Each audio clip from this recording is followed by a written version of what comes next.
Hey guys, Tutor Titan here. Hope all is well with you. This is going to be our second video to the Mastering Quadratics section. If you haven't seen that first video, please check it out. But the topic for today is going to be going from standard form to vertex form, right? And your teachers will refer to this as actually complete in the square, which we'll touch on in a little bit here as we do a practice question, right? Well, let's just first ask, why is this called vertex form, right? So it's called vertex form because these equations are actually going to give us that parabolic shape, right? That kind of looks like a U, okay? And it's either going to have a trough or a minimum, or it could open down and have a peak or a maximum, right? And vertex form is actually going to tell us the position of those coordinates. And more specifically, the H and the Q are actually going to be the coordinates of that vertex, okay? And H would give us the X, and the Q would then give us the Y, right? Now let's practice this, okay? Let's say my standard form equation is Y equals X squared minus 6X plus 10, and I'm going to turn that into its vertex form, right? And the first step in doing all this is I want to see if my standard form there has an A value that I can factor out. In this case, our A value is just 1, right? So we don't need to factor it out because it doesn't change anything, right? So first step complete, okay? Next thing you got to do is you got to grab this negative 6, right, our B value, write it on the side, divide it by 2, which gives us negative 3, and then we're going to square that, and I get positive 9, right? And you guys are probably wondering, what's the deal with this, right? Like, why am I writing these numbers down, right?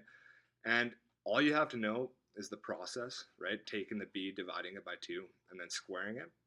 And that number you get, right, I got a 9. We're actually going to add that to the equation, right? And that's going to give me a perfect square trinomial, right? And what the hell is a perfect square trinomial?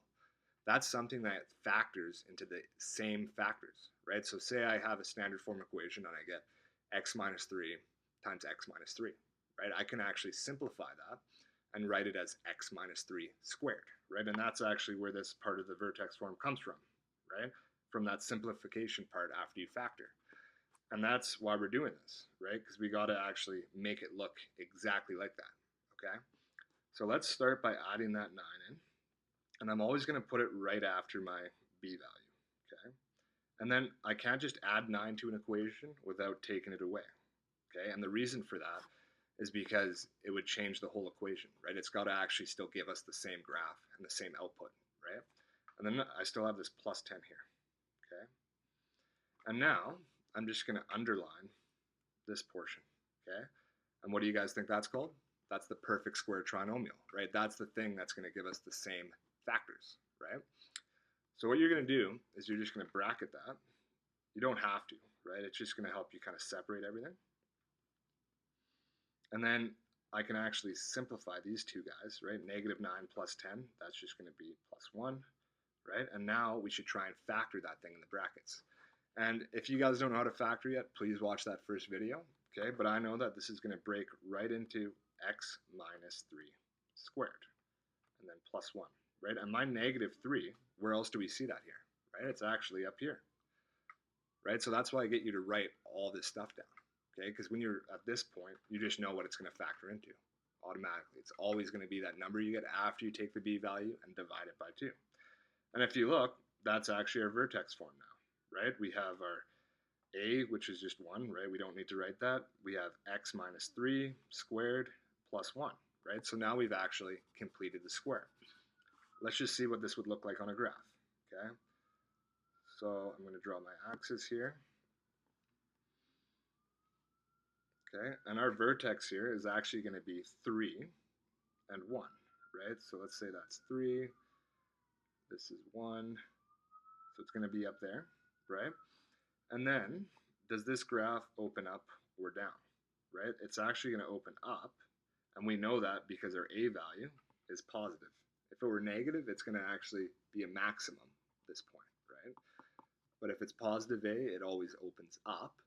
And then, is there another point that we could figure out before we start drawing this? And that's actually your y-intercept, right? So when we look at our standard form equation up there, the y equals x squared minus 6x plus 10, can you guys figure out the y-intercept? It's actually going to be positive 10, right? It's always the C value on standard form, right? Another way to think about it is, say I plugged in 0 into that, right? Because we know that the x-coordinate at the y-intercept is 0. I'm just going to get y equals 10, right? So I can actually put another point up here. And now I should be good to draw it. And we know that this is going to be all symmetrical, right? My drawing skills aren't perfect today, okay? But there's our graph. Now we're going to move on to a tougher one here, okay? And that's going to be a standard form equation with an a value. So let's say we got y equals negative 2x squared minus 8x plus 1, okay? And remember, first step, look for the a value. In this case, we do. It's negative 2. Can we factor that?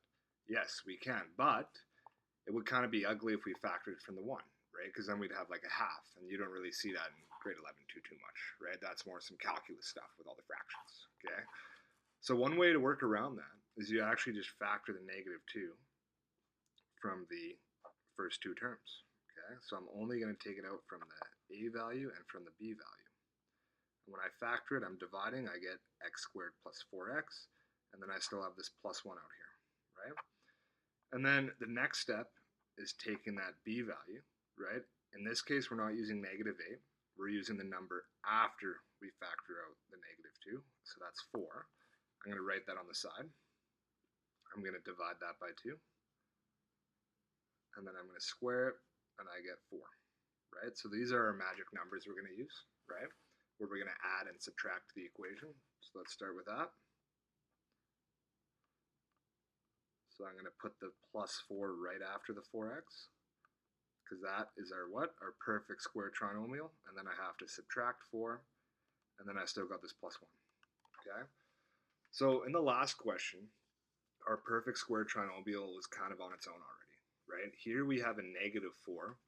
That's kind of restricting us from factoring right away, right? So how the heck do we get that out of there, right? So then we can then factor this. And that negative 4 stuck in brackets, right? In math, we know brackets mean multiply, right? So to get it out, we're going to times negative 2 by negative 4.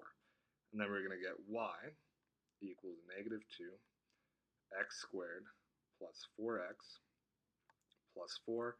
And we know negative 4 times negative 2 is 8. And then we still have this plus 1, right? And we know what this factors into, right? We have it written on our page. It's that number we get after we divide the b by 2, right? So that's going to break into negative 2 times x plus 2 squared, right? And then we got to put these two together and we get plus 9. So now we actually complete the square again, right? And ours is a little different, right? We have that a value and our vertex is completely different, right? So let's try and draw this out just to picture it. Okay. And what's my vertex here, guys? It's going to be negative 2, right, and positive 9, okay? And then we always want to find one more point just to kind of help with our drawing, right? And what's our y-intercept here, guys? Yes, it's a plus 1 up there, right? It's always the c value on the standard form equation. So let's write that in there. That's where we're going to cross the y-axis. And now we should be good to draw it. And remember, make this as symmetrical as you can if you got that graph paper, okay? Boom, there's our graph. Before we finish off this video here, let's just talk about the differences with this graph versus the last. And if you guys notice, this one's actually opening downwards, right? The last graph we had, it was opening up, okay? And you guys are probably wondering, like, what's causing that? And if we look, this one actually has a negative a value, right?